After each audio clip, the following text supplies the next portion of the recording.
All right. Hello, everyone.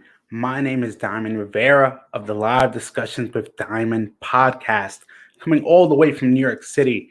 And tonight we have some really special guests on the platform tonight, all the way from the Boston area. But before we get started, this episode is sponsored by Radio.com, where you can listen to this interview live in high quality. And today, people, on this Sunday, we have two amazing guests, people that I've known for quite some time, even dating back on to 2015. All the way from the Boston area, we have Jenna and Luis. Hello. What's up? What's up? What's up? I mean, like we've talked privately, it's been a long time right now. Like it's been a while. It's been a minute. I mean, but before we get started into things, I really want to know from both of your perspectives, how have you guys been? Well, I can say it's been a roller coaster, like a lot of adjustments for sure. Trying to be more active virtually. When we were like really in person, people has been like an adjustment. It's just been experimenting new things. It's definitely been an emotional ride. Oh yeah. We, as dancers, we're such social people whose entire lives is intertwined with dance socials, dance classes, dance students, and that one-on-one interaction with everybody. So for that to go cold turkey, like it was pretty lonely at first. And it went from like, oh, it's only 2 weeks, it's fine, to like, here we are a year later. So, like Louis said, it was a roller coaster where we were like, oh, it's okay. Vacation. We were honestly, Like a vacation. yeah, I was excited. Yeah. I'm like, we work so much. So this was great. 2 weeks off. And then we were like, okay, vacation over. And we went through all the feelings. For sure. Everything at once. But we're alive and well, and that's obviously most important. So it kind of just, we're good. Yeah. And the reason I asked that question, and because I feel like that question is really kind of getting lost. I feel like, especially with us artists, realizing when we went to events pre-COVID, most of us were just focused on the moments. It was only really our close-knit friends that really would ask those questions, and especially more than ever now, realizing as you guys are in your studio, your brand new studio that you guys have here, and we'll get into that, realizing how far you guys have come, and realizing even through all the adversity many of us have endured this past year, realizing those people, those influencers like yourselves have stayed afloat and now are blessed to have a studio and still impact the community while still providing safety first. For sure. We're still out here. Yeah. Absolutely. And at least before we really get started, also into things, just letting you know that during the interview, we'll have some live comments coming in as well. Just for example, the one and only Mr. DJ Casanova here. Jovan! Man, I love this guy's DJ live sets, but I'm really upset that Facebook just like puts him in Facebook jail. Like his sets are everything. I know. Yeah, his sets, man, we had to put those on our website. And I told him, I was like, Jovan, because he's teaching in our studio now, which is so great. And just hearing all of his sets, I told him I go through all my feelings. Oh, absolutely. They're like, yes, Jovan. As well, him as Claire here. Yes, Claire. Showing some love. And, I think as well today we'll have my most important thing is I want to take away from this is having others understand Jenna and Luis more for than just what they do on a stage. Because I think, too, having this type of platform, for me, it's my responsibility to allow the same people that love us on stages have the opportunity to learn more about us. So when we do come back to some type of normalcy, I think there's more of a connection there to the artists, to just the attendee. Oh, for sure. That's important. It's important. I was saying earlier, it's like recognizing that we're also humans. Like sometimes, you see certain people in a certain light and you don't have that connection with them. And then you realize like, oh, they're just like you and I. Yeah. I didn't know this many things about Yeah. them. Oh my God, I didn't know they did this or that.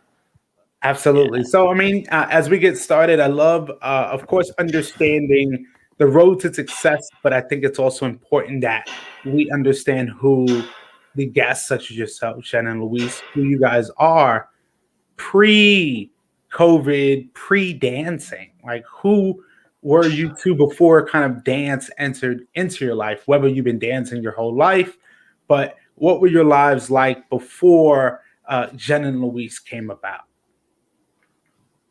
Okay, that's me. Okay, so we'll start with me. Mhm. I I started dancing pretty small, pretty much. I was a little kid when I started dancing, but I always started dancing around my family. I was just more of a very music person. Like I love Mhm. music. I just hear music and I was just dancing all the time. I think my first really organized dance that I did was in Puerto Rico. I did some bomba y plena, which is Puerto Rican traditional dance. I think that was my first choreographed experience in my life. Mm. I think I was like in third grade when I did that. But I always like loved music videos. I remember I used to go to my house and put the music videos and see the people dancing. So I always loved that. I have a best friend for like my entire life, and the both of us were like that. And since that young, I always remember learning all these dance moves, and then from there I went, and my first like official dance crew was when I was 14. I started competing on talent shows, but it was more of hip hop, reggaeton, and all that kind of stuff. I never did Latin dance until I got here to the United States. Mm. I did reggaeton and I did certain things. 2010, that was when I was more in high school. I auditioned for this Olympic Games 2010, and then I made it through there.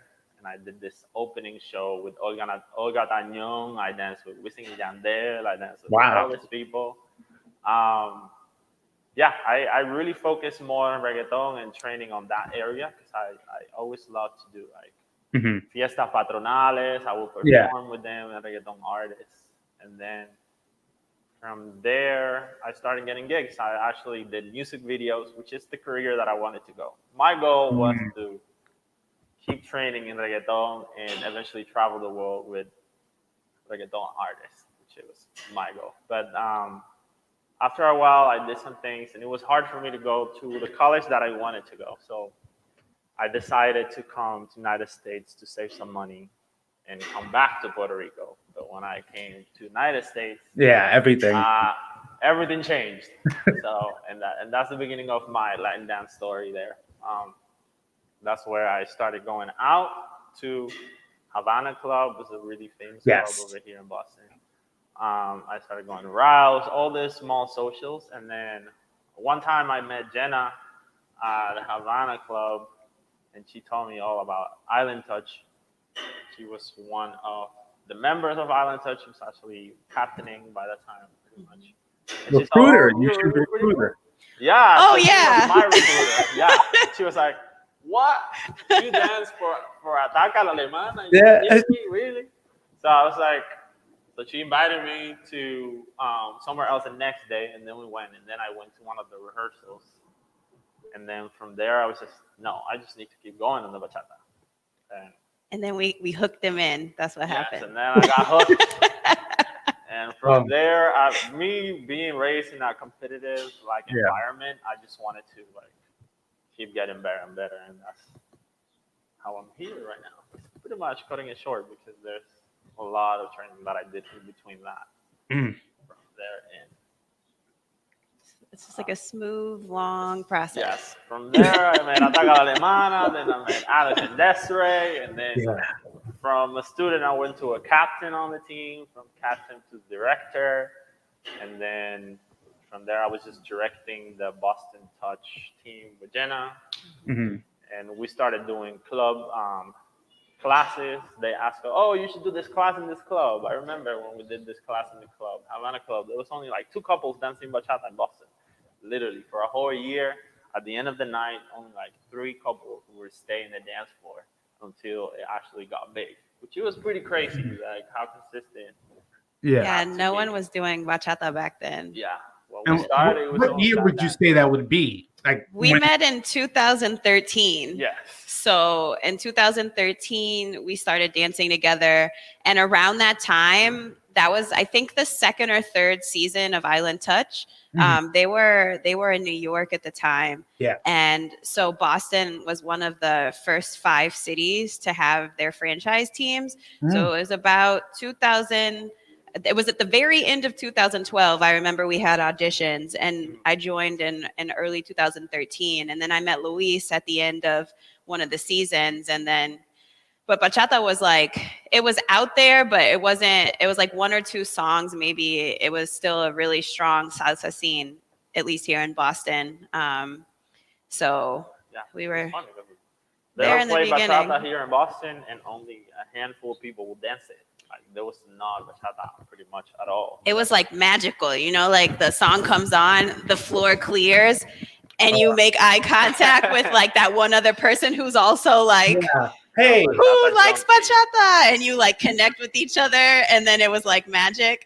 And you had so much space. And mind you, this is an example, as Luis was talking, learning something more about the artist, knowing that you used to dance and more trained in reggaeton, and realizing, honestly, people don't understand, especially with reggaeton, how large it is. When it comes to those dancers, they need those on those stages. That's a big money maker. But understanding, then you coming to the States, and you said coming to Boston and meeting Jenna, but at that time noticing there wasn't a scene. It wasn't something like, oh man, I'm jumping into this. No, it was kind of fresh. And the fact that you're in Boston, I've talked to people in California, New York, Texas, Florida, you name it. And a lot of them have said the same thing, coming to a community that's still fresh, that wasn't like ingrained yet, especially with bachata. Because coming to socials, salsa ruled. Oh yeah. So then actually hearing bachata, but then you see it slowly creeping. Slowly there's events, slowly there's teachers. And fast forward, maybe like you said, 2013, 2014, 2021, how big it is. Crazy. Oh, Yeah. but, Yeah. So Jenna, hey, I know Luis is kind of giving us a summary, and I'll definitely ask some questions, kind of what he has talked about and leading into the present and future. But I would love to know, especially, who was Jenna before Island Touch, before Havana Club? Who was Jenna Roby? I was not a dancer. Let's start with that. So Luis like grew up dancing. That was like his thing. I was a competitive softball player like my whole life. Yeah, I played all the way through college. And my sophomore year of college, I went to Tufts University. I was playing in preseason, and I hurt my back. And I basically went the rest of that season day to day, and it got to a point where the pain was, so bad that I couldn't play as strongly as I used to. And so I studied abroad my junior year, and I went to Chile. And while I was there, I took a Cuban salsa class to fulfill an arts requirement. And it was an old Cuban man. He was the cutest and so much fun. And it was my first introduction to Latin dance. Cause I'm the girl that like didn't dance at prom. Like I was so self-conscious about myself and about moving that it's funny if I tell people that now, because now they see me on stage and I'm like this super confident person, but I swear I didn't even dance a single dance at prom because I was too worried about how I was going to look or what people were going to think about me.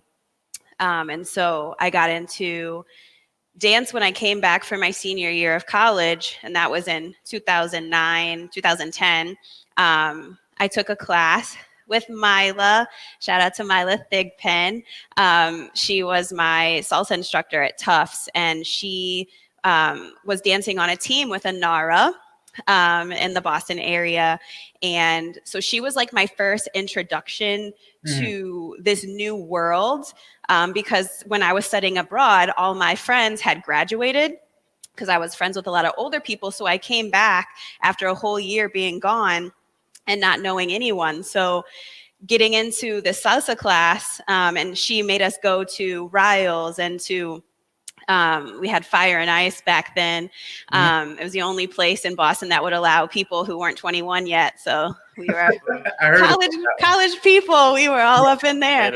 But then our final assignment was going to the last Boston Salsa Congress, actually, before the Boston Salsa Fest became a thing. And that was the first time that I had seen Yamule. And honestly, all I remember is Yamule in this moment. But like, for me, it was like a whole nother world that I didn't realize was so huge. And so the dance community over time became like my second family, because I was just going out 6 nights a week and meeting so many people, and everyone was so friendly. And I always said, I'm originally from St. Louis, so I'm not from the Northeast at all. And now it makes perfect sense. St. Louis. And I was always like, I'm going home because this cold weather is not for me. But the Boston salsa, well, the salsa scene, but the dance community in general is the main reason. Honestly, it's the reason why I'm still here, because if not, I would be like somewhere hot. Well, I mean, that's a whole lot. So wait, question. You're from the St. Louis, you said St. Louis area. Yep. So are you familiar Born and with raised. Carmen Gwen? Yes, I know Carmen. I've been trying to get with Carmen to have her bring us out there forever. So shout out to Carmen. I did a parade. I was like, we did like a little salsa parade in the St. Louis area at Christmas time. Back in the day, because the salsa scene in St. Louis, there's like one place to go, maybe like there's maybe 2 now, but it's very small. So if you're a dancer in St. Louis, you know everybody. Man, just seeing the connection, like once you said St. Louis, the first person I was gonna think of was Carmen. That's Carmen. So, realizing when you said you guys met one another, and you, Luis, coming from kind of a reggaeton background, and Jenna, I'm assuming how did you get originally into dance? How was that transition? Yeah, so after going out to all these places, there's a guy named Carlos Nietzsche who was very big training. He would train in New York a lot and then come back to Boston. And at that time, he had gathered me and 2 of my other girlfriends, along with Corey, who was another person directing with him. And they would train us. We started training like intensively with both of them. And we ended up having a first routine that was to soul drummers, like this very funky, but like what was so cool is because Nietzsche was like very salsa, mambo, like Afro movement. And Corey was big in hip hop. So they just fused so many things together for this routine. And it was something unlike I had ever done. And honestly, I say to this day, if it wasn't for him, like getting me into that aspect of dance, I probably wouldn't be where I am. So I started as a salsa dancer with Nietzsche. And then when Nietzsche moved, then Mariano came along. And then I was dancing with Mambo Revelation with Mariano. And so salsa was like my thing. We went to Worlds and competed. And that was like salsa was everything I did. And some people like know me now only as a bachatera. So it's funny. Some people don't even realize like I was and still am very much a salsera. Could have asked you to dance. Yeah. But so that's kind of what happened there. But then Mariano fell in love, shout out to Bella, and moved to Sweden. And so my like on to experience here in Boston, in terms of the styles that I was into, kind of just went cold turkey. It was really sad. So that was around the time that Island Touch was in Boston, and So we started dancing with touch under Lian Andres, Salsa y Control. And yeah, it just kind of went from there and then kind of blends in to the story that Luis said. And then bachata was growing, but very slowly. And so we were just like at the starting point of that. And that just kind of kept growing and growing and taking off. And we ended up doing that more than salsa. But we're making a comeback. Oh. So We'll try. Luis, let me ask you this question then. When you first met Jenna, I guess when you guys had that first dance, what was that like? I was like, she must be Dominican. Are you gonna tell the actual story? Because it's actually pretty funny. No, it's funny because I said that. I was like, oh, she dances really well, but everybody's dancing with her. I have no chance. And that's why I was brand new to the scene, like fresh out of Puerto Rico. My on too was forward, like everything was different. His English was like 5 words. I only say hi. I came. Yeah. A lot of people don't understand. I came here when I was very old already. I came here when I was 19. Gotcha. So I haven't been. I moved to Boston because of one of my cousins. She said, "Oh yeah, come with me." I was like I said before, my plan was to come here, save a little bit of money, come back. But then. Yes, I started to do bachata right before I moved here because that was the time where Ataca la Mano were getting super big. And I was like, wow, they must just, that's choreography. There's no way, like, there's no social dance. I didn't even believe in social dance. It was like, they just practice a lot and they know all these moves. So I didn't even know social dancing was a thing. So coming here, I remember I spent a little time just staying at home, working, getting my stuff done. But then my cousin brought me out to Havana, and then from there I started meeting people, and they started inviting me to different places. I didn't meet Jenna the first time I went to Havana, but I remember he skipped the story though. He got sidetracked. Okay, I'm coming. Okay, it's back circle. Okay. This is how I met Jenna. Okay. So I go to Havana Club. I'm just doing my rounds because I don't know nobody. Your rounds. I like my that. rounds. His I was rounds. like, what is happening around here? I don't know. Let me see. I just know like there's everybody dancing so good. Like. I was like, I thought I knew how to dance. I don't know nothing. So I was like, okay. So I come around and I see like the difference, in the socials, there's the people that stay in one corner there that like a little bit, kind of like the congresses, the stage area is where all the pros go kind of. So I was like, Jenna was on a stage. I was not on this. I was in the front hanging out with my crew. Anyways, her crew was over there. The crew. Her crew was like the more advanced dancers, I guess. So I was like, I keep watching people. I was like, oh, that's so cool. She seems like nice. She's dancing bachata. And like, again, bachata wasn't a big thing. I was not going to dance salsa because salsa was super intimidating for me. So I was like, I need to dance bachata with somebody that seems nice. I was like, okay, let me see. So in the DJ rotation, there was salsa, a merengue, and then a bachata. So I asked Jenna to dance on the merengue so I can get the bachata because every time the bachata come on, she was taking it. So I was like, okay, let me go ask her on the merengue. Smooth. And that's how I met her. So we danced the merengue and the bachata. And then from there, she was like, oh, you should come here. We went to another place the next day, and then from there to the Island Touch rehearsals. And I was here, like, he's still here. And that's how we were like, okay, Jenna Luis from now on. But he was so smooth with it, right? Because he was like, so first of all, this is all in Spanish, right? He's like, so I heard her speaking Spanish also. That's why I came to He her. just assumed I was Dominican like everybody else. It's okay. So, all right, for the record, what is Jenna? What is if people want to know? For everyone to know, I am not Dominican. I am not Puerto Rican. I'm half black and half white. So, like, me and you, zero Latin anything, but the flavor's still there though. Yeah. But everyone just assumes I'm Dominican or Puerto Rican. You could almost be Puerto Yeah. Rican. Yeah, Because so I have he- black and white. And I have a little Taino. Luis, when I first saw you, I thought you were Dominican because you said you Oh were yeah, from Everyone everybody thinks thinks. he's Everybody Dominican. thinks. Everybody thinks I'm Dominican. like But how many it's okay, we're Dominicans I know brothers. from Boston? Like it's ridiculous. Yeah. It's so Yeah, funny. yeah. Yeah, so see, he assumed like everyone else, and in that merengue, he was all in He Spanish. assumed- Was like, "Hey, so I want to dance bachata with you, but I knew that you were going to be busy, so I asked you in the merengue because I know the Oh. bachata's next. So will you dance with me the next song?" I was like, I was like, Okay. just stay with me. Don't dance this one if you get tired. Just dance the next one.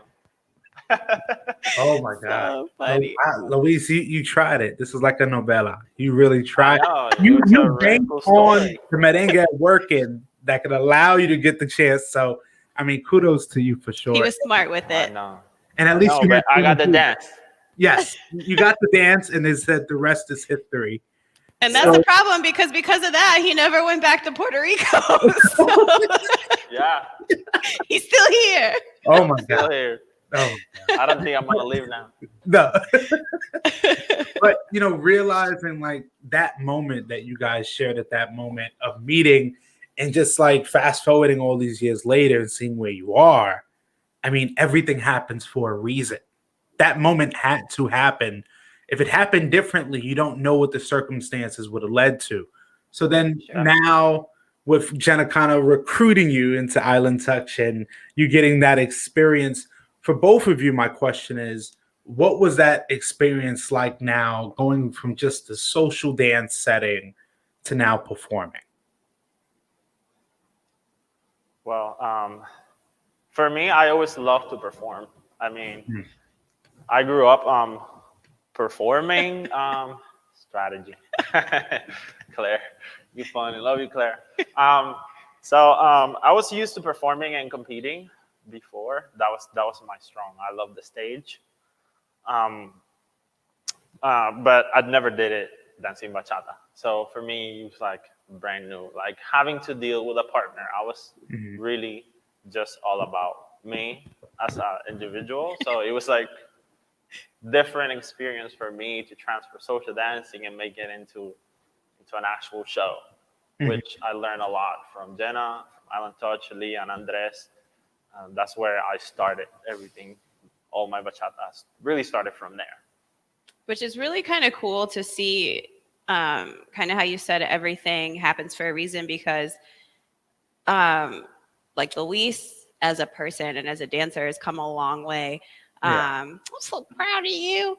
But there's a lot of things that I learned from him when it came to the stage, because I like to social dance more than I like to perform. And my biggest thing, and this is where we're really different, which some people might be surprised. Some people that know us a little bit more probably wouldn't be, but I just love to teach. Like I'm like the behind the scenes, build the community type person. Like I just like that interaction with people and teaching. And while like the show time is like cool, in that little moment, like if I had to choose one or the other, I would give up performing a million times over just to teach. Whereas he's like always been more into performing. Teaching obviously came as time went on. But it's always been really cool to learn from him as a performer, because I was constantly like looking at him like, oh, what's he doing that looks like different? Like, I want to do that. Oh, this makes me look better. Like, honestly, everyone of our students know, like when it comes to like detailed heads and arms, like the little subtleties that he had from hip hop was really cool to like fuse into Latin dance. And so I was always like looking at him and learning from him, like how to make things look sharper or just cleaner or better. So it was really cool to learn from him and like kind of bounce things off when it came to performing, because he was like really good. And I was trying to be on that level. That's how we really match, because sometimes I will do all these things and I didn't even know that I did it. So it was like, you're doing this thing different. Like, how do you, like, explain them that you're doing this. And I was like, wow, I didn't even know I was doing I don't know how I did So, it. yeah. So this is how we like really match into teaching, and that's how we transfer all our teaching all the way until now, because we really complement each other in that way. Absolutely. I mean, like you say, you kind of have, in a sense, the structure, and you have that raw energy, and mixing it together, but making it work is important because not everyone can do it. I mean, for me too, I think my introduction to you, and I'll definitely ask this question a little later, but my introduction to you guys, it was originally from Mikey G from originally from Pura Vida, but Mikey G. And he was one of the really initial people, besides many of the promoters, that really started promoting bachata heavy in New York. And I remember even Island Touch, of course, had Island Touch, and then he had Bachata. And I believe it was around that time, maybe for me, 2015, 2016, I went to Bachata, just seeing all these groups performing. The atmosphere was crazy. But when I came back, a friend of mine's, Brandon Contreras, away from Rhode Island, started bringing me to Rhode Island. Bachata Bash. Yes, the Bachata Bash. And that was my introduction. Coming from New York, getting a chance to fulfill my dream of wanting to start filming events, coming all the way to Rhode Island and realizing it took me to go there to know people like yourselves and really what the bachata community was like on the East Coast. Because to come to the smallest state and to have artists like yourselves, Island Touch, some of the big ones on the East Coast that we know of, coming and everybody unifying through dance, that was something special. And it was different because it wasn't just it wasn't just the performing, it was the social dancing atmosphere. It was just the networking and the relationships people were building. I think, that's important. You guys are coming from Boston and Rhode Island, and I know you guys have that connection.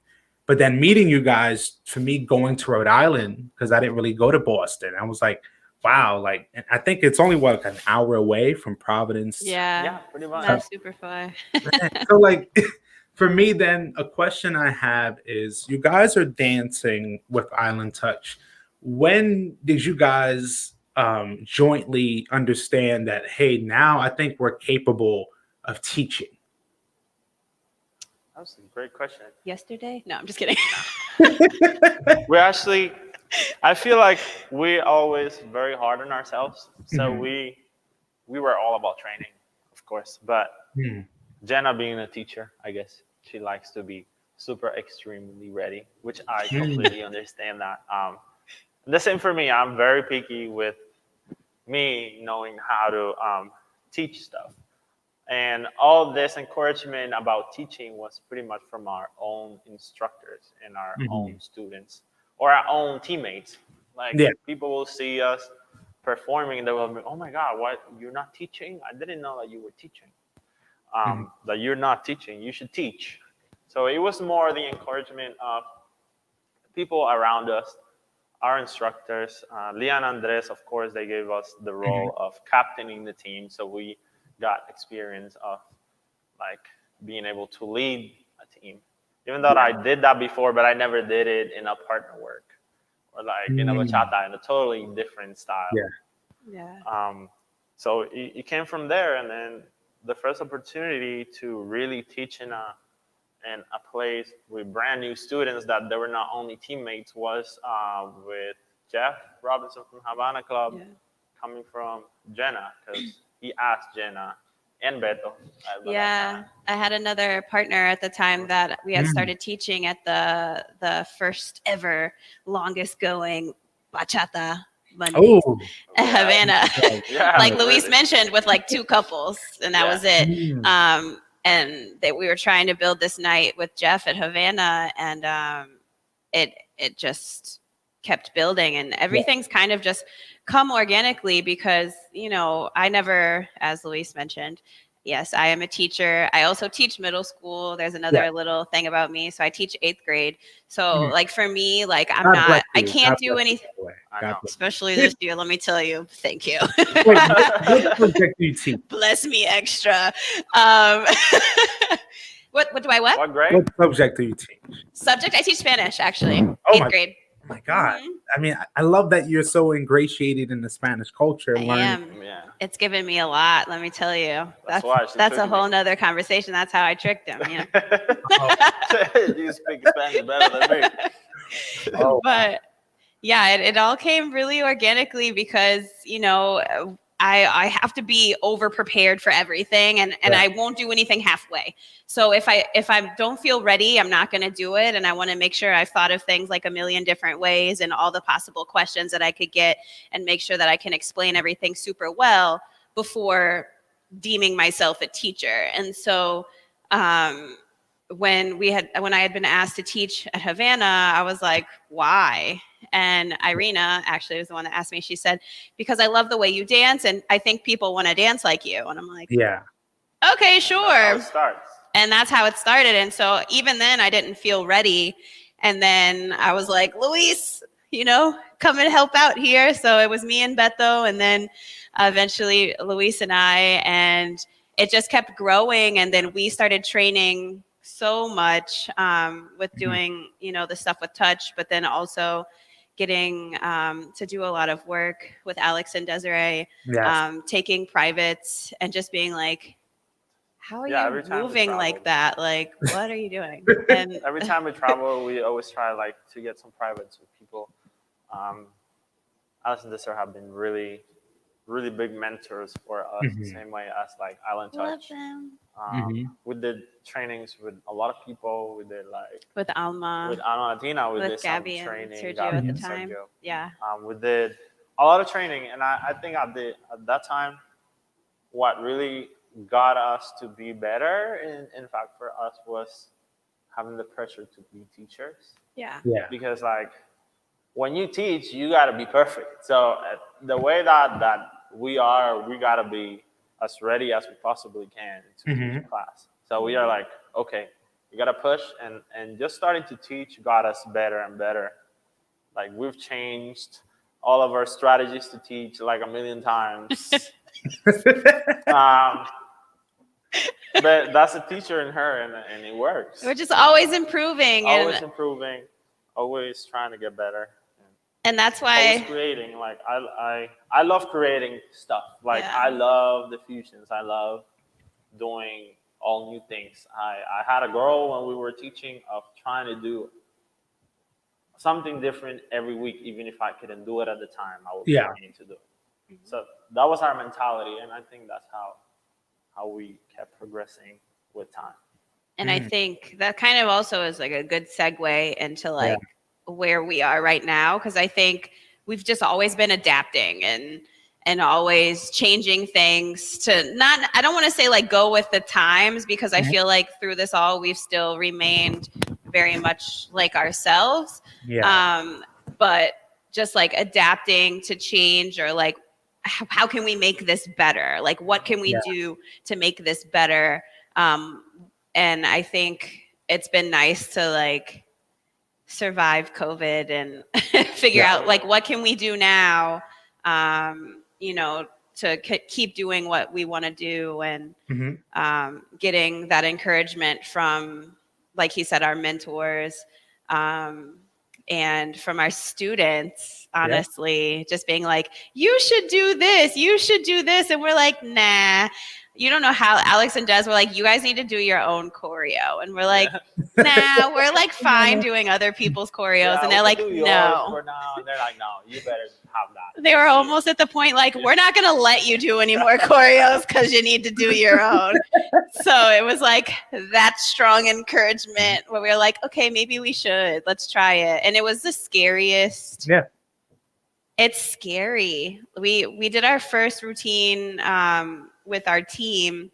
What was that now? 2 years ago? 3 years ago? 2 years ago? Like, Yeah. I think it was the last BSF, no? 2 years ago. Yeah, I think it was 2 years ago. And it was like the scariest thing, because everyone knew us as like, you know, like Island Touch and Alex and Desiree dancers, like doing their franchises and running those. So for us to like go out and put out our own choreography for the first time, and no one really, everyone was like wondering what is like Jenna and Luis like actually, you know? So it was a very vulnerable experience.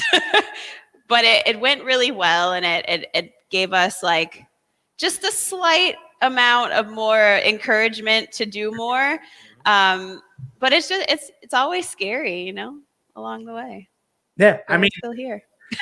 I totally understand, especially with this kind of lifestyle of just performing and traveling, and on top of you having your normal 9 to 5 job in a sense during the week. So us like loving or waiting or like counting down the days on a calendar to that next festival. I mean, stuff like that. And of course, Claire has been playing and choreographed fire. I definitely Thank you, concur Claire. in that one. And something, Jenna, that I wanted to tell you was, especially with that connection with you and Carmen, was besides Carmen, I've had many conversations with many women on this platform, and realizing there's people like yourself that especially are symbols of the representation of women of color in this dance scene. And like you said, Luis, you assumed that she was Latina, but then understanding that she was Black and white, but she appreciated the Spanish culture and immersed herself in it and is learning it and now teaching it. And I don't know, Jenna, my question really was to you as well. Besides commending you, my question was, throughout your years of dancing, how was the overall reception with you within the community? So honest answer, it was easy because everyone just assumed I was Dominican. But like on the inside of that, from like me internally, yeah, there's always that struggle of like, where like, oh, do people feel like I shouldn't be teaching because I'm not Dominican? Or they're like, oh, you're such a great dancer, and assume that I'm a Dominican. And then when they figure out that I'm not, then like, are you going to discredit me and my work because I'm not? Like, there's always been that kind of internal struggle with actually being accepted for just being me, like I'm not trying to be anything that I'm not. I've always, and I say this forever in any interview that I do, that I am unapologetically myself in whatever definition that is. So it was more just like, I've had times where people have come up to us before classes and they start talking to us and they're like, oh, you're Dominican. And I'm like, no, I'm not. And then they treat me differently, or they're like, oh, but you're teaching bachata. And I'm like, yep. Yeah. So there's been some times where it's been a little uncomfortable, but, again, I'm not trying to be anyone different. And I like that I continue to be present and will continue to be present and, show that you don't have to be anything other than a hard worker to do whatever it is that you want to do. And if you're dedicated and you train for whatever you want, you can do it regardless of your race, ethnicity, size, age, gender. It doesn't matter. Like, you can do whatever it is that you want to do if you want to do it, because you can. So. And that's what I have to say about that, Diamond. No, and me asking that question is because I need people to understand is that even with our scene, and we love what we do, we love the people we are networking with, we see on those weekends, we party with, we socialize with.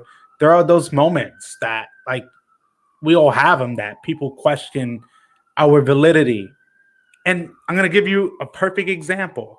Many people who know me know I don't speak Spanish very well. I know it. I can understand it.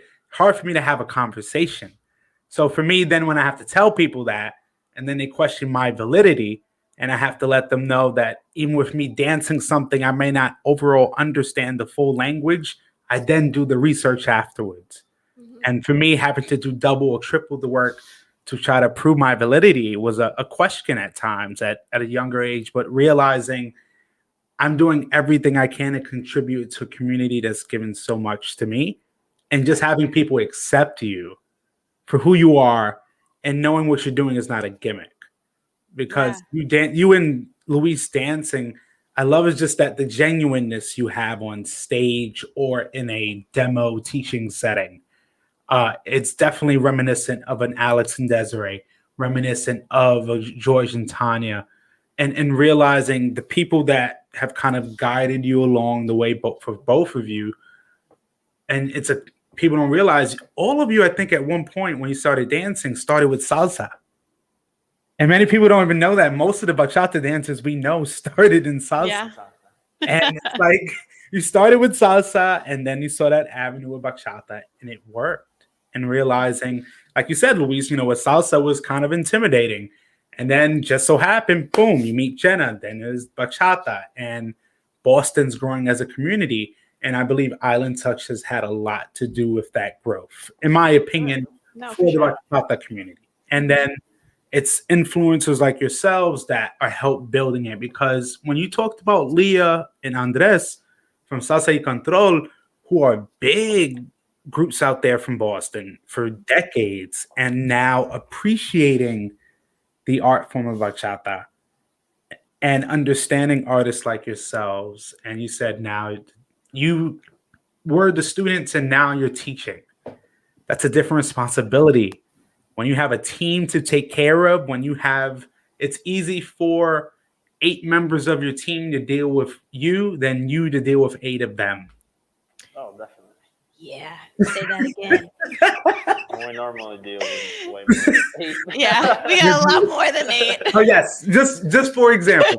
No, but it's good though. Yeah, it is a lot from that platform of being,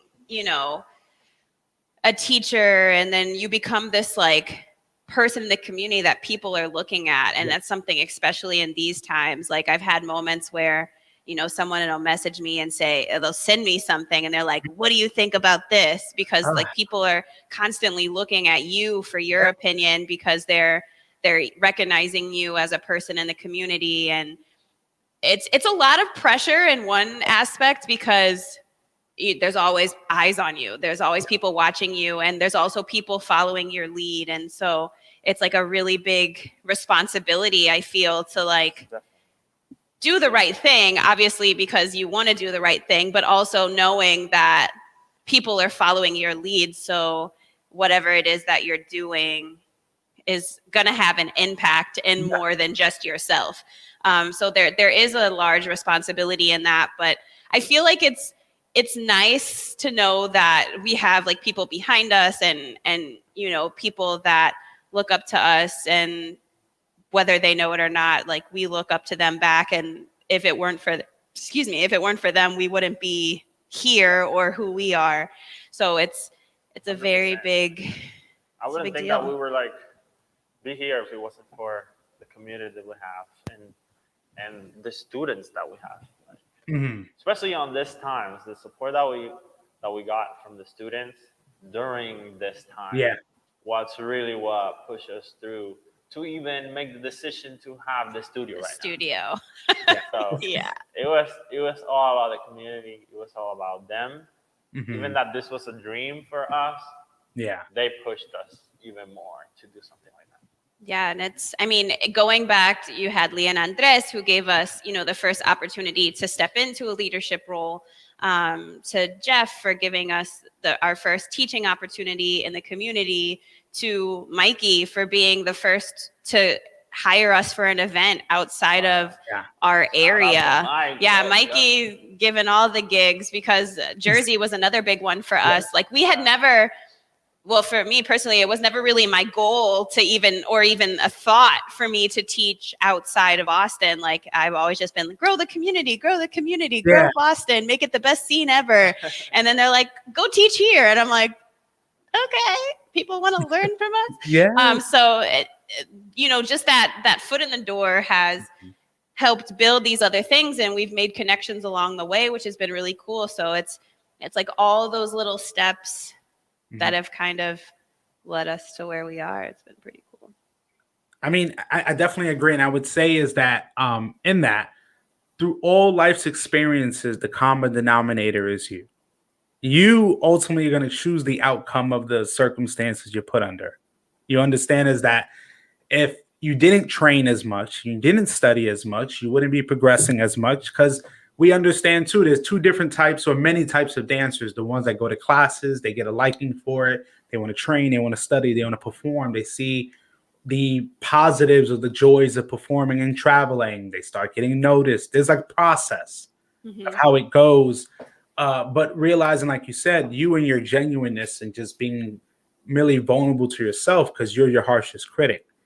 You're the one that's going to ultimately choose what you're going to do.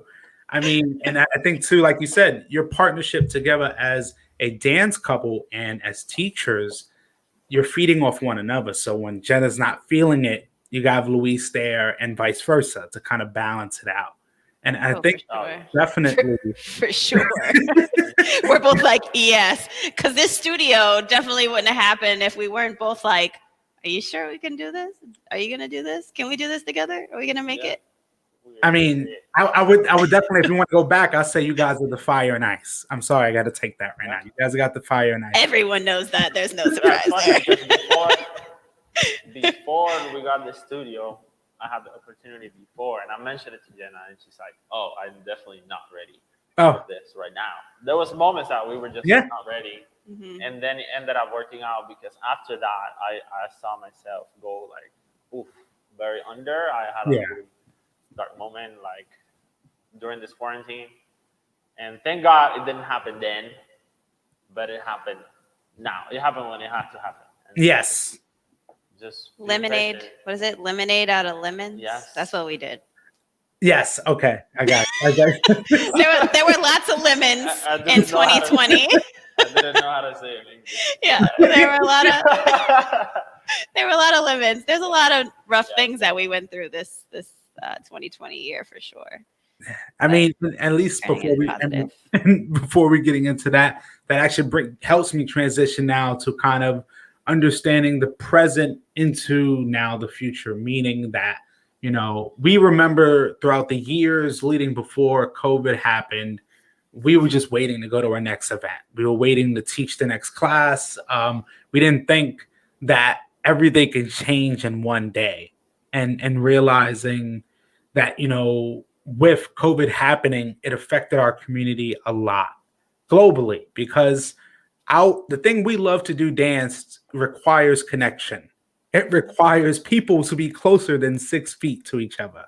So, I mean, when COVID happening and realizing everything was put to a halt, the people who were known to travel week after week were no longer traveling.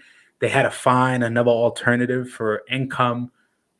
We also understood that there were certain dancers that weren't going to be able to consistently promote themselves on a social media platform constantly. And, you know, there's some that just kind of stopped dance altogether, shut down their studios. And it really made us all look, especially myself, at our dance community much stronger, and understand that people have to know these artists that you love to see on stage are human beings first. And we go through emotions, we go through trials and tribulations, and we have our own personal situations we have to deal with when you don't see us at a social or you don't see us on a stage. You know, it's the harsh reality. I think people here are understanding that as we're talking also about our vulnerability. We're talking as from a human standpoint, not just as Jenna Luis, the dance studio owners, but Jenna Luis, the people. You know, because for me, whenever I would see you guys or I would see any other dancers that I haven't seen in a while when we're at a social, most of the time, honestly, the first thing I ask is not, are you performing? How are you doing?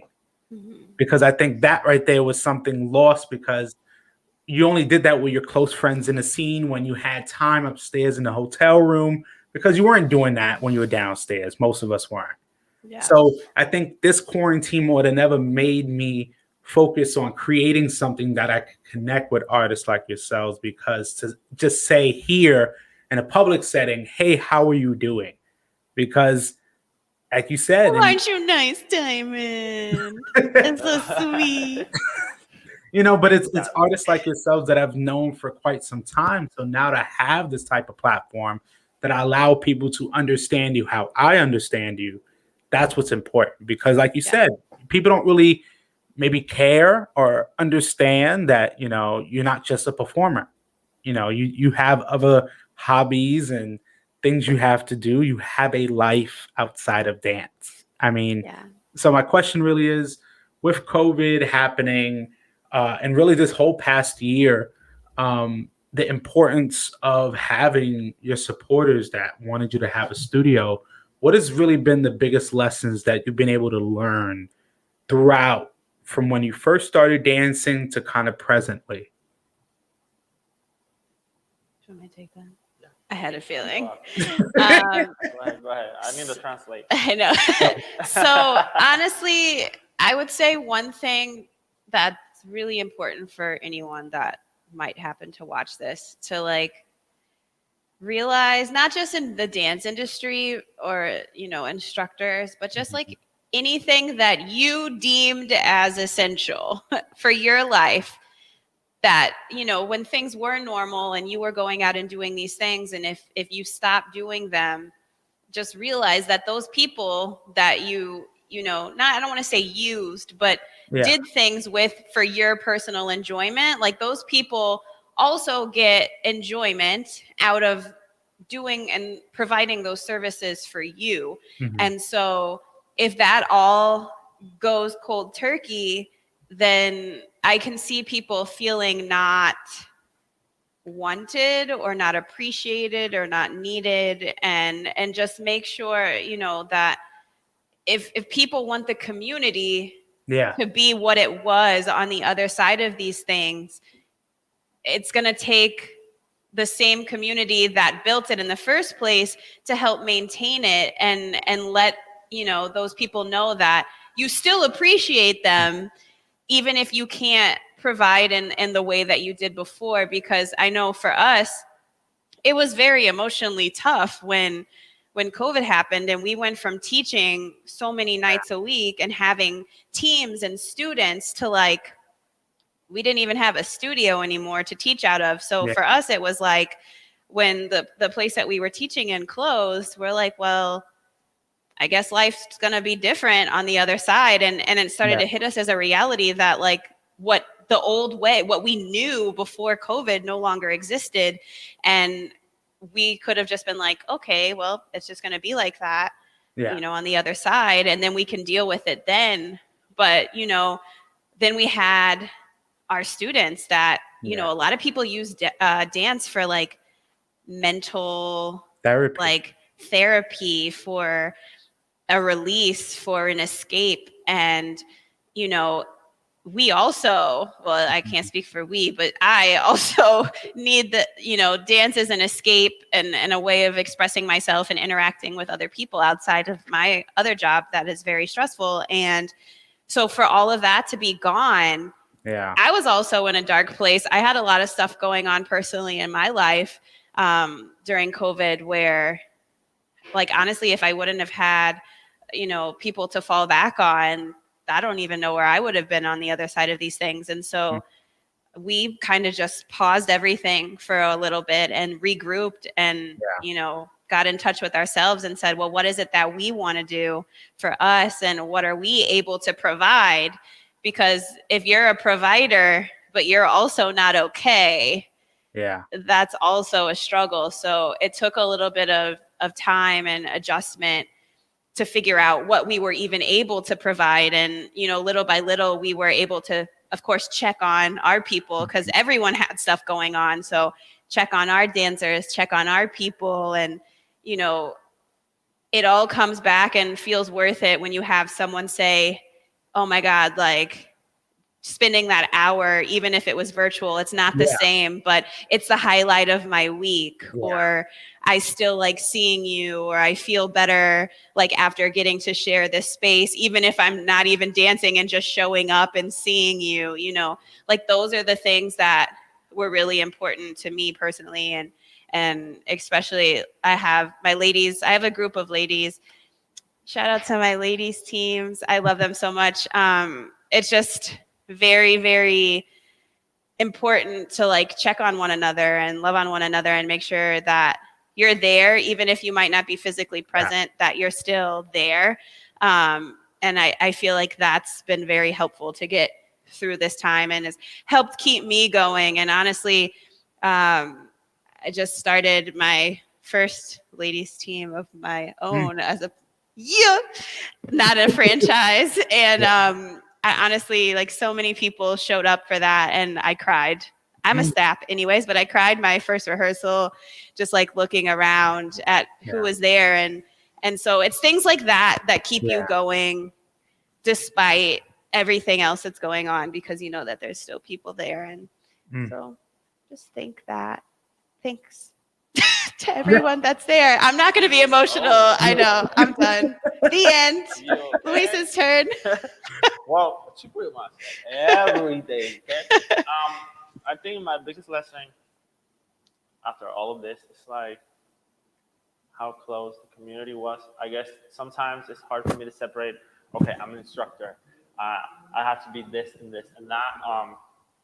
And just being able to blend them both together was my biggest lesson for this year, because I am not only an instructor for all my community, I'm also like a person, You're human, human? a friend, like all these things that I wasn't like really aware, and that they really showed all that to me. Yeah. And I'm super grateful all my students and all of that, and also consistency. We always because that has been our mentality all the time. We always had issues our entire way up. We always had like bumps in between. Yeah. If it was like personal or if it was like whatever, but we always pushed through. And I think just keeping that mentality eventually got us through all the way to this. Yeah. We made it here. Learning from all of our people and being consistent. That was the biggest thing for us. Absolutely. Absolutely. And at least before we get into the last segment that I have called the randoms, a question I have really for both of you joined together would really be is, as you guys are right now, as we're talking, you're in your newest studio in 2021, a year later, and realizing now you guys have that opportunity to have your own studio now, and realizing now you're allowing your community to come in. What has really been the biggest takeaways of now kind of having your own studio, apart from just doing, renting a studio now you're in charge of a place. What has been that overall feeling from the beginning of the opening? We have a studio? That's What? This is our place? Like, I don't even think it's really sank in all the way yet. Yeah, I feel like every day we kind of believe it more. Yeah. It has definitely been from nothing to like what it is right now. And sometimes you feel like, is this still? Is this ours? Is this my Are we floor? alive? This is a wall? So it just feels super great. It's definitely a dream come true for us. Yeah. We always dreamed about it. We always wanted it. We never imagined that it was going to happen right after a pandemic. During still a pandemic. But I think, I don't know, it was just the right time. And again, our biggest thing was our students. I feel like our students pushed us to do, not that they pushed us, but they motivate us to take this kind of risk because we know we have the support. And we felt that more than ever this year. So I feel like they deserve more from us, and that's what we get. Having them happy, like having them come here, being able to see them, knowing that we didn't have that before the studio. We didn't even know. Like, if we didn't get the studio, we didn't even know what the future was, where we're going to see them again. So that definitely. Yeah, we just knew that on the other side of these things, we just call it post-COVID. We knew that post-COVID, we wanted to have a space where we could do the things that we enjoyed doing and be able to continue providing, and even more, because we had so many plans and we've never had enough time or space to do everything that we've wanted to do. And we just really believe in, and this is an artist space. And like, if you're familiar with what's happening in Boston, so many dance places have closed. And so there's very few locations where people can host classes, host events, have socials. Like, there's a lot of venues that have been closing. And so for us, it was like, we want to be able to have a space where we can have all these really cool artists come in and do what they're passionate about.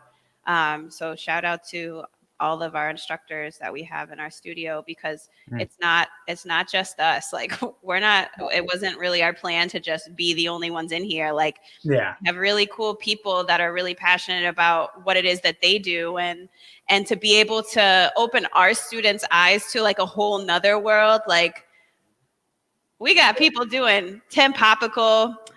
I was like, what is tempopical? We have an instructor, Jeff, who to open it more, just to be able to do everything that we once wanted to do, and we didn't have the time or space.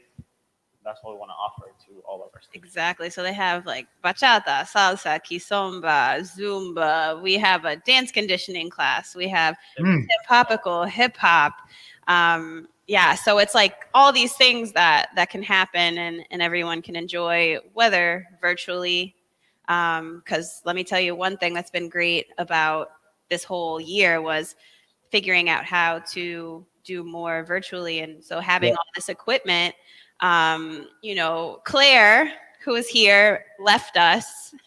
She was living in Boston and she moved to North Carolina. And so, it was sad for us and also for her to like not have that connection from the dance scene anymore. But now she's still able to do stuff with us because, we have all these extra capabilities of things that we would have never even thought of doing. We have students who, are from Texas that are like training with us now, because instead of just waiting until they come to Boston, they can, do it weekly if they want. So it's pretty cool to have that available. Yes, Claire. So we love still being able to have, people that are in the Boston area or outside of the Boston area, and just be able to expand. Here and they move, because Boston being like a college town, I feel like most of our students, most of the time, they just come, do their little few years, and then they go. So just being able to stay connected is pretty cool. Yeah. Absolutely. Well, now it helps me transition to now our last segment called the randoms, which is about 10 questions given to both of you to help myself and the audience get to know you a little bit better. So all I need to know is when you are ready. I think we're ready. Ready is where we're going to be. Here we go. Perfect. Number 1, favorite food. I got my favorite food right there. What is it? I like. Right there. You see it? It was right there. Hold on. It got mixed up. I like mofongo. Oh, yes. Mofongo, but like with steak inside, all together. Ooh, that big steak. Mofongo, that big steak. Yeah. ¿Viste? Very good. Like that? You're definitely from Puerto Rico with the sound. I love it. I like food, honestly. Oh, okay. No, but I like everything but sushi. But if you asked anyone what I would eat, he knows. Like, I would take sweets any day over real food, what he calls real food. I love sweets, like cake and chocolate. I cannot change my salt food. I could order dessert before an actual meal. My God. So you could order edible arrangements before like Wow. Oh, yeah. Well, Luis, you won't be touching none of your food ever. So don't even just 2 different things. Yeah. All right, next question is for the both of you. If you could be at a social right now, what is one song that you would have to dance to? If you could only have one song, what would it be? Oh, that's a hard question. Wow. I think right now, because of how good it feels to have one of the friends to do a song, I feel like I have to dance to Dakota song, like Dakota's new song. Oh, shout out to Dakota. I need to social dance to that song in an actual social setting. La mujer de tu vida. La mujer de tu vida. Shout out to Dakota. You like that? Oh yeah, I did. I was like, wow. That was the only time. It won't happen again. Like at a dissertation or something. I mean, out of many, because I know I have many of them, but that one I know I have to. Okay. All right. So My next question then would be for the both of you. This one goes for Jenna. What is your most embarrassing moment on a stage or at a congress? And the same goes for Luis. You immediately think about that time. Oh my God. So there's this one time, right? Thank God it wasn't on a stage. But we were social dancing somewhere and I was dancing with Luis and I had on those heels that have like the laces Oh, that yes. lace all the way up and I had tied them in a loop. I have learned since then, ladies, tuck your laces in. But so we're like dancing and like my heel got caught in the loop of my other side. And so I'm like dancing and like just started slowly going to the ground as I'm holding on to Luis. I didn't know what was happening. I ended up on the floor in like slow Smooth. motion. But like, what does Luis do? He like sits on the floor with me. That's partnership right there. That's smooth. That's real smooth. He said, I thought it was part of the move. Everybody looking at us like, why are you two sitting down on the floor? But at least it wasn't her, right? You know, only her. Yeah, you see, Oh my God.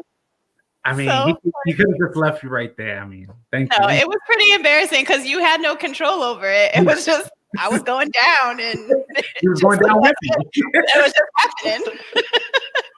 All right, so Luis, I'm assuming I'm probably that one, but I'm assuming No, maybe I there's one. have another one the worst. I'm actually interested. What is this? Can I say this one? Okay. I don't know. Can you? I was actually on a dance circle battle, and this was in Puerto Rico. So I was about to say, where was I? I was showing up, and they put some Michael Jackson music, and I was like, "Oh yeah, this is my jam. I'm gonna kick like Michael Jackson." So I kicked, and my pants broke wide open in the middle of the circle. Fra, in the middle, fra, open. Yeah, that's my Puerto Rican ending. I'm sorry. That's what his pants sound like when they break, if you were wondering. Anyways, I got traumatized by the sound, you know? I just heard that and felt the wind, and I was like, I knew that was like problems for That's me. pretty embarrassing. So anyways, in the middle of the circle, I had to moonwalk out and stop that battle. But you know what's funny? Somebody that was watching me doing the battle, he gave me his pants. Oh my God. He gave me his pants and pushed me back into the stage. Oh, that's nice. And Everything happens for a reason. He stayed with my broken pants all on that social. I'm hoping he don't still have them broken pants somewhere. No, he gave it to me after. Okay. I was like, I just hang out on those with his pants the whole night. And he was Oh my goodness. The fact that you had someone who randomly just had an extra set of pair of pants, because normally it's a shirt. But my man probably was gonna sweat those pants he had on or anyway. But you know what? No, he switched pants with me. He took the pants off he had on? The broken pants, and I took his pants. That's a true friend right there. I didn't know. Here, man, take my pants. I didn't even know this dude. You didn't even know? Wow. No, but he liked my dancing, I guess. In Puerto Rico, especially in Puerto Rico, we are friends. Puerto Rico will do that. I love it. He was like, "Hey, you were killing him. Come take my pants." That's so funny. I can't. And Jenna, you've never heard this story. No, that was first. Only here. I forgot to tell you. Oh my. All right. So next one, number 4 is, what did both of you want to be at 10 years old? What did the 10-year-old Jenna want to be? What did the 10-year-old Luis want to be? I wanted to be a veterinarian because I love animals. And then I realized that I don't like seeing animals hurt, so that was short-lived. I didn't even know. I think I wanted to be in a music video by 10 years old. You didn't want to be a baseball player? I actually played baseball, but it wasn't my best. I actually did more basketball than baseball. Okay. My little brother did baseball. All right. But yes, I think I always dreamed of just being in a music video. And you made it. I made it at my 19, yeah. Look at that. So, all right. So a veterinarian and a music video dancer. Yeah. Okay. I like that. At 10 years old, that's definitely. We're so alike. Yeah. So much in common. I know.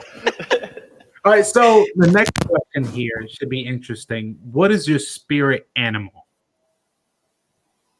I'm a phoenix. Oh, are we going like X-Men? You trying to go like the Phoenix, that throwback? What the Phoenix I'm of the just Rising, I guess. I'm just like, I go through things and I recreate myself in like a stronger way always. I just thought like that's my spirit animal, just forever surviving.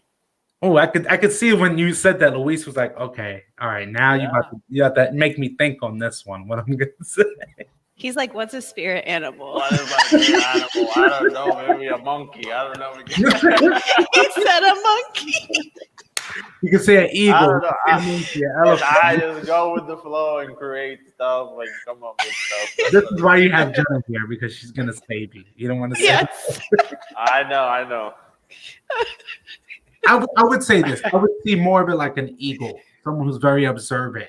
It's just even with elephants, they're very focused on memory. There's different things about certain animals. Like a lot of women that I've talked to, especially said lionesses, and men said lions, and it's all. The biggest thing I can say is the number one answer I've gotten is a wolf, because they have the adaptability of being alone, but also being a part of a group. That's interesting. So if I never thought about this, Diamond. See, even though you weren't able to find that, I think I found one for you. Yeah. I think a wolf is better than a monkey. I don't know. Yeah. I mean, if you want to be a monkey. No. I didn't think that one. Jenna got you on that one. Jenna got you on that one. I like that. You got me. Okay. Whoa. Thank you, Diamond. Yeah. Next question here. Between the both of you, do you prefer partner work or shines? That's a good question. I know. I think everyone's going to expect us to say footwork, right? Yeah. Everybody expect that, which I like the freedom of just doing a shine routine. Okay. I really enjoy dancing with Jenna. I feel like we can create a lot together. So yeah, I would say partner work. There's feelings that partner work does. Yes. It cannot be done in shines. Like there's only so much you can get with shines. Yeah. Just to be able to connect with somebody and kind of be one, it's a different feeling. So I think I agree. I agree. I do that. You think you agree with yourself? Yeah. I think I agree with me. I agree with myself. Yeah, no, I agree. Partner work is this, and I say this more in social aspect. Yeah, if I think performing, it could go either way. I like just breaking it down on my own. Yeah. But when it's social, definitely partner work, because it's all about that connection. I love it. Yeah. All right, perfect. Next question here.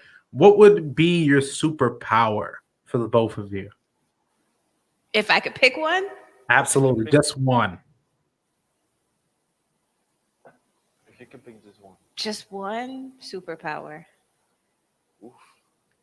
I don't know what I You need to.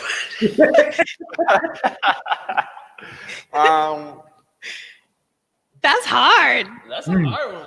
I think healer. Oh, that's like I've only heard that once out of about 98 episodes. So that says a lot. Healer. I like that. Healer. I think I've just watched too many like superhero shows and man.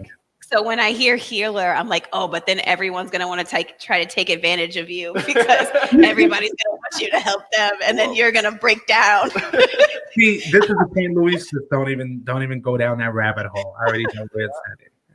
Just be I can heal people's minds to not take advantage of me. Yeah. I want to make you better. So you don't, I get it. So I wonder what Jenna's would be.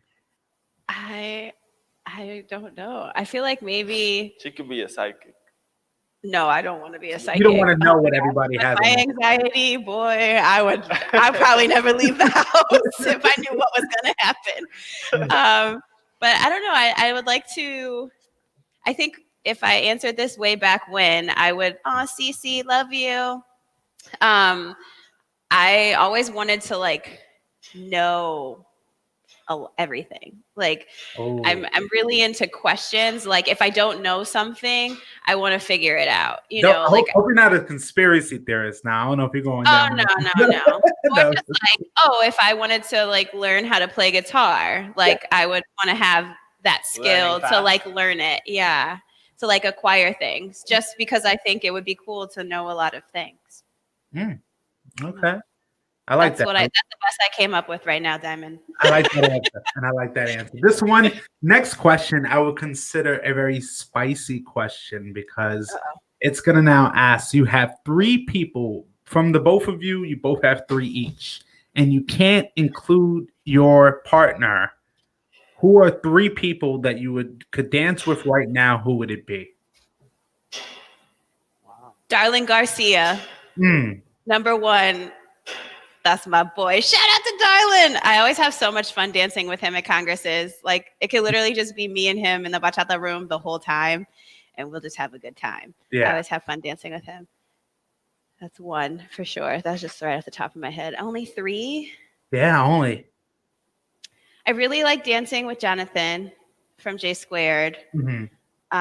Just because he's just as silly as I am. Like if you've ever danced with me, I hardly ever take myself seriously. So I always appreciate someone who just likes to have fun and just vibe with. So that's my other one. And then I'd say my third one has to be Alex because I love Alex. Yeah.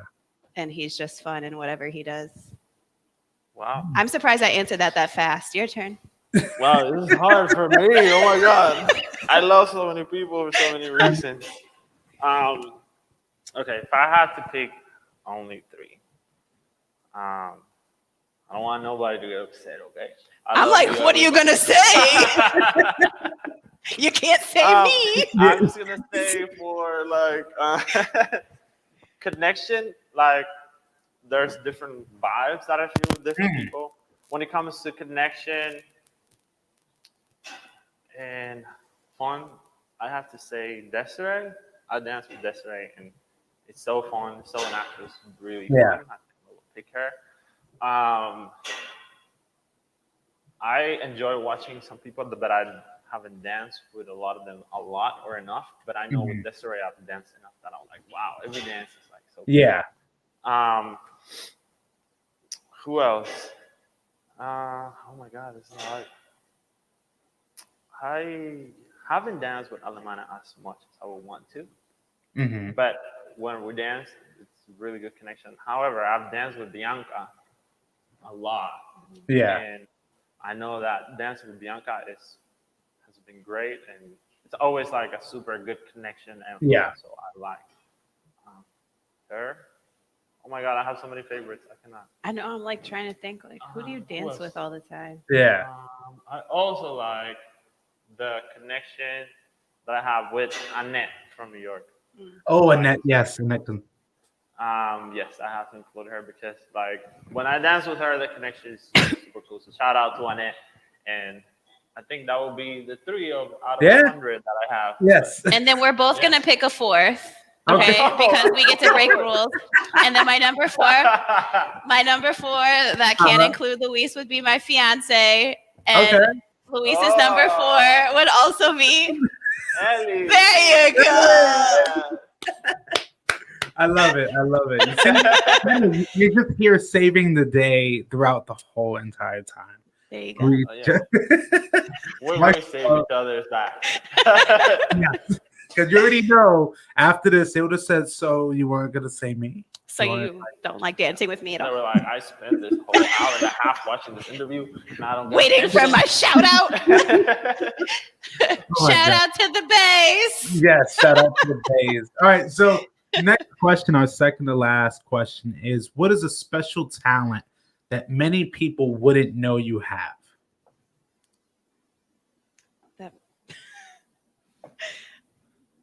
A special talent many people don't know we have. You so talented. Oh man. I don't know if it's a special talent. It's something. What? Oh yeah, I do a couple things that people don't know. Like I play guitar. I can cook really well. Oh, wait. I'm gonna stop you there. I got you, partner. You said true, but I need to know how true. What is a dish? Oh, okay. Well, I can cook anything. It's true. I Okay. can cook anything from rice or from the mofongo, from the steak, from the beef steak, from Luis is American Versace. food, Asian food, whatever. I love cooking. If I Okay. wouldn't be dancing, I would probably be a cook somewhere. All right. And so wait, you said the guitar, the cooking, and what else? Singing's also kind of up there too. Wow. I can write and sing music, songs. Damn, But you're I making think me look bad. I'm over here like, what am I gonna say? I don't sing. You can manage his career. That is a talent. You can manage Exactly. that. See, look at that. He's really good managing stuff, so that's the whole big talent. She's putting ideas in your head right now. I want to see what Jenna has to say. That's for real though. All right, that's it. I'm gonna keep it there. My talent is, but everyone knows this. See, that's where it got me. I am master organizer of many things all at the same time. That's a superpower, pretty much. That is a superpower. Yeah, without breaking a sweat. Like honestly, I feel like, yeah, I'm really I like managing things and organizing things, and like I designed our logo. Yes, I love it. And pretty much anything else. Like I did our website and just like a lot of our business stuff. Luis is a great dancer. Yeah. So what did you not? I choreographed. Yes. Yeah. Okay. Yeah, I think that's probably. I can teach too. That's probably personality what I think. is part over there, but all the behind the scenes stuff, credit to Jenna, because I don't really do much about that. I'm really big into budgeting. Wow. That's my other thing. Like I've talked to some people about that, and I've been on a couple of podcasts about that, but I'm really into like helping people get out of debt. Wow, that's amazing, especially during these times, because realizing how many people haven't even had a savings account, realizing how many businesses were so susceptible to debt and just falling behind, that is amazing. Yeah, that's what I'd say. A lot of people don't know. Wow. Seriously, those are definitely talents in itself. But now it brings me to my last question. And this one here should be very interesting because I love the answers, especially when there's two guests on the platform. So it goes like this. You're on an island. Disclaimer. I'll make it even easier. You're on Culebra. You got no yeah, we're going to go there. Yeah. We're not going to go to Manatí. We're not going to go to Santurce. We're going to go to Culebra. We're going to go all the way out there. You're on an island over there. You got no Wi-Fi. More than likely, you probably don't have Wi-Fi if you're on a Culebra. But you have no Wi-Fi. What are 3 things that you both would have with you on that island?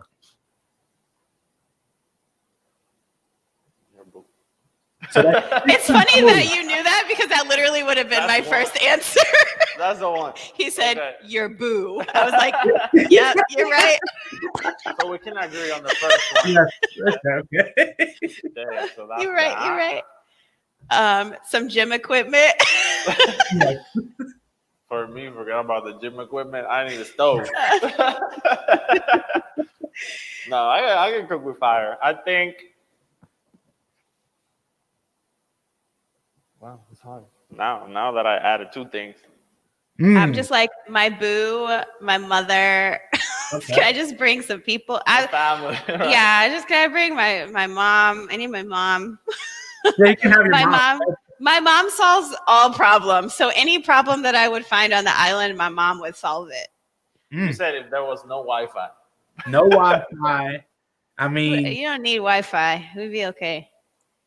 Well, if I bring a stove and I bring my boo, then I need a phone so I can call my family. Because you can't bring them all because you can only have 3. I need 3 things. Okay. So I'm assuming you're going to go in the ocean, like get all the fish you can. Oh, yes. I'll be cooking it up. I'll be doing push-ups and swimming. Don't worry. So you understand, Luis, you took on the responsibility of feeding everyone that is on this island that Jenna brings aboard. Well, Oh, look, yes, when pretty they much. cook, It's they okay. don't they I don't cook know how for to people. cook I for like like to one cook. person. It's always for like 50 people, and there's like It's one like it's person only there. me and my girlfriend at the house, and I cook like if it was a party anyway. Yeah, Always. I love it. I Yeah. definitely respect it. So And that even if I don't bring it, that belongs to me anyway. Yeah, like, those are, I would say, my three: my fiance, my mhm. mom, and music. Mm.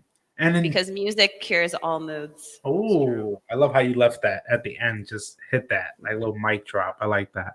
My mom All right. solves everything else. I know. I will have Yes. to Just keep that in so, mind. yes, Jenna's mom just lets you know she's on an island and she's telling you got to come with her. No questions asked. You understand why. She's coming. Absolutely, And absolutely. But again, Jenna and Luis, I really thank you so much for doing this segment. I think, especially throughout our talk tonight and throughout this part, is I definitely felt, as well as many others probably who will see this, is we got to really understand Jenna and Luis as the human beings more for just the artists that you guys are. Understanding you guys, both of you have lives outside of dance. Both of you have lives within dance. Both of you have ties to the overall Boston community that you've been contributing to for X amount of years. Now having a studio, which many people will call an institution, a place people can come. And like you said, something Jenna earlier was an artist space, allowing other businesses or creatives and artists to come to your facility and be able to share that Yeah. instead of just being exclusive, you being inclusive. And I think definitely during this year, during this time, people need to see examples of that more than ever. But at least, I definitely feel tonight I got to know so much more about you, appreciate about both of you because of the amount of years both of you have put in to be where you are now. I mean, that's inspiring because we've seen many people who just appreciate just social dancing, who appreciate just performing here and there. But there are those that can social dance, perform, and be dance directors. And that's a very tall task to take for many. But seeing you guys persevere over the years, whether it's through your personal lives, seeing you guys here now looking happy and healthy as I can see, I'm glad that we've had this opportunity. But at least before we go, I would love to know kind of two questions in one for both of you. Of the first question would be, what do you see as the future of this dance community, and also any last few words that you have for myself and the audience? You want me to go first? Yeah. Okay. Well, first, I definitely want to say, Diamond, thank you for having us and inviting us to the show. Absolutely. It's always, nice to catch up with you and also just, to have a platform that you can use to spread some info, some positivity, and Mhm. and help support artists out there, but also to help one another connect with the community, because I think that's really cool. So thank you for taking the time to do that, because I know it's a lot. So thank you for that. Thank you. And then you go, and then I'll say my last thing. What are your last words? I like how she set that up. yeah, I was just like set it up over here. It's Yes, I better just just want to to thank look. you again, Diamond. Thank you for inviting us. I think what I see the scene or happening, I feel like everybody um, has learned something from this Mhm. time, or at least I hope that we learned that the most important things sometimes you forget Yeah. in your life. So I feel like everybody is like this fresh new start. Hopefully, is better. For as and I see it like more united than ever. At Mhm. least my vision when it comes to that. At least for our community and what I can see from our students and our people is like I feel like everybody's gonna be more united. They know. I feel like everybody gets to know a lot more from each other, Yeah. which is Yeah. sometimes we miss that. We just see each other in rehearsal Mhm. and that's it. But this time just forced everybody to learn some more from each other, which is what you're doing too. So I Mhm. feel like people has started to do those things and that's the type of community that I know, not only dancers in this, but Mhm. everybody would be more interested in each other more. Yeah, I think it's important to just keep building the community and, making our community the best community possible. And I think that's what's really cool about the Boston scene is that Mhm. everyone is, really supportive of one another because we're all really, it's not a competition. We're all working Yeah. towards the same goal, really, which is building and sustaining the dance community because we all love it and enjoy doing it. So, keeping the dance and the culture alive and just going from there. So I think also our vision will be to keep helping our community as students, but also our artists. I know Mhm. there have been some people that haven't been able to do what they love, haven't been able to Yeah. dance, haven't been to see their students. So whatever we can do in that sense, we will do. We'll be more than happy to bring people to our place when it's open, like invite people to teach. That's our vision. That's our goal Yeah. is to make sure that everybody that wasn't able to do it, maybe at some point they have the opportunity to do it again. yeah, Which is one of our goals. all the people we love and support and making sure that, Support everyone else gets one to love and another. love Yeah. on them too, because there's a lot of really great people in there. So we'll continue to support all those really positive people that bring positivity to the scene and Mhm. inclusion and all the other things that we consider to be very important. I think it's really cool to keep giving them a platform as well, so more people can appreciate them. Yeah. Yeah.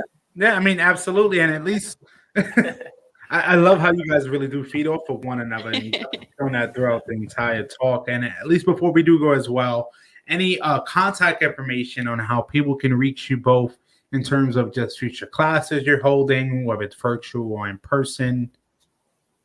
Yeah, so there's lots of easy ways. The easiest one, you can go to Jenna and Luis with the word and.com, jennaandluis.com, or you can find the same website from our dance studio, which is J&L Dance Studio.com.